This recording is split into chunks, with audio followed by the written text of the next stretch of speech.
Hello students, I am back again with your new English literature video. The chapter that I was doing, the name of the chapter was Tom and Aunt Polly. And today we will do the final part of the chapter. So I am starting, everyone focus. She was pleased with the thought that she had found out that the shirt was dry without anybody guessing what she had in her mind. So last day in the second part of the chapter, I have told you that that Aunt Polly was shaking Tom's shirt. So she was pleased with the thought that she had found out that the shirt was dry without anybody guessing. So when Aunt Polly checked Tom's shirt, it was dry, okay, and Aunt Polly was pleased with the fact that she had found out that the shirt was dry without anybody guessing that what was in her mind. That means what was Aunt Polly's mind, what was going on in Aunt Polly's mind. But Tom now knew what was going on, but Tom guessed that something is going on in Aunt Polly's mind.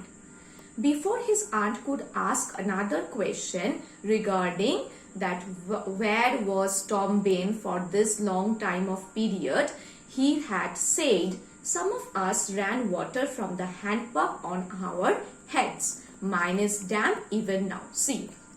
So now, before Aunt Polly could ask Tom another question, Tom here told Aunt Polly that some of us ran water from the hand pump on our heads because all of them were feeling very hot. That is why some of them ran water from the hand pump on their heads. That is why his hair is still wet. What is the meaning of damp, students? Meaning of damp is wet. So that is why his hair is still wet. Aunt Polly was upset that she had not noticed Tom's damp hair. So Aunt Polly felt little sad because she had not noticed that Tom's hair was damp. That means wet. Then a new thought came to her mind. Then a new idea came to Aunt Polly's mind. She asked, Tom, you did not have to undo your shirt collar where I sewed it to pump water on your head, did you? So now Aunt Polly questioned Tom that if all of you have ran water from the hand pump on your head for that purpose, there is no need to undo your shirt collar. Did not you?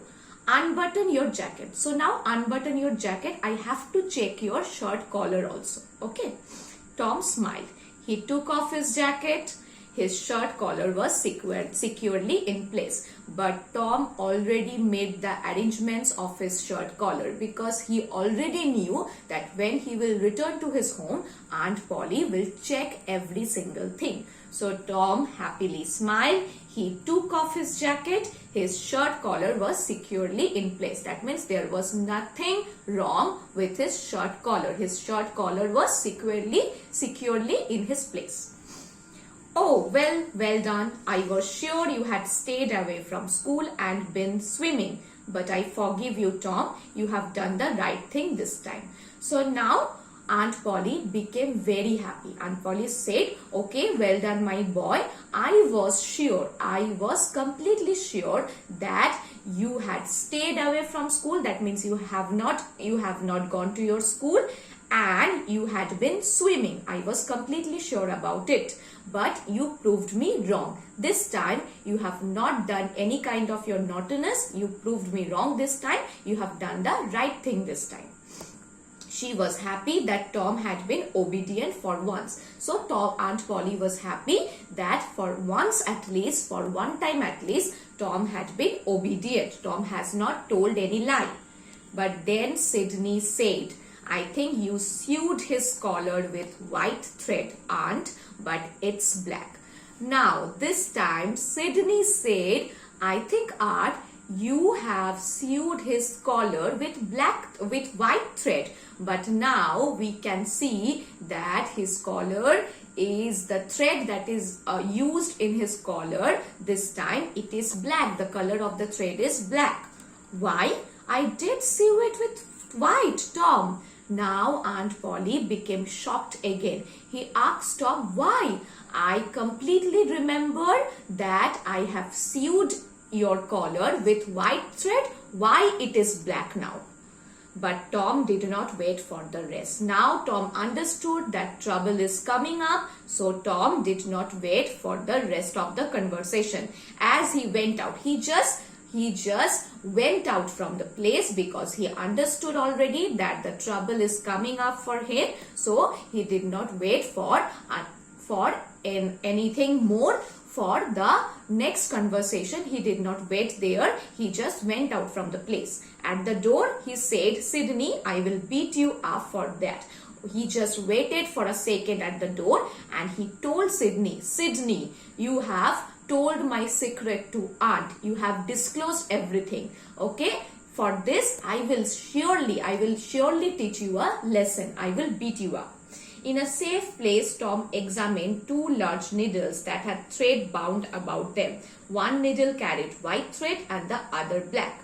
So, Tom examined in a safe place where Aunt Polly kept all her thread and needles, that there were 2 needles. The 2 needles carried 2 kinds of threads. One was black and another was white. He said she would never have noticed if it had been for sale. If Sydney had not disclosed the secret, if Sydney had not told Aunt Polly that the thread of the color of the thread was changed, Aunt Polly had never been able to find out by her own. Confound it. Sometimes she sews it with white and sometimes she sews it with black. What is the meaning of confound, student? Meaning of confound it means used to show you are annoyed at something or with someone. When you are annoyed with something or someone, we can use this expression confound it. Sometimes Aunt Polly sews with white thread. Sometimes Aunt Polly used to sew with black thread.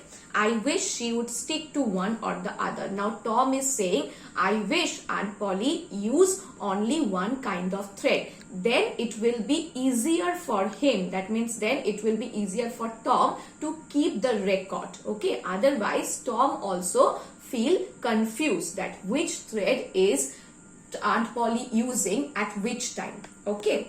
I can't keep track of them. So it is confusing for Tom to keep track of them. That means the threads, that when Aunt Polly is using the black thread and when Aunt Polly is using the white thread. But I bet you I will teach Sydney a lesson for this. But at last, Tom promised that for disclosing his secret to Aunt Polly, Tom will surely teach Sydney a lesson. That means Tom will surely teach Sydney a lesson. That means Tom will surely do anything to Sydney. Surely Tom will give some punishment to Sydney because Sydney has disclosed Tom's secret to Aunt Polly.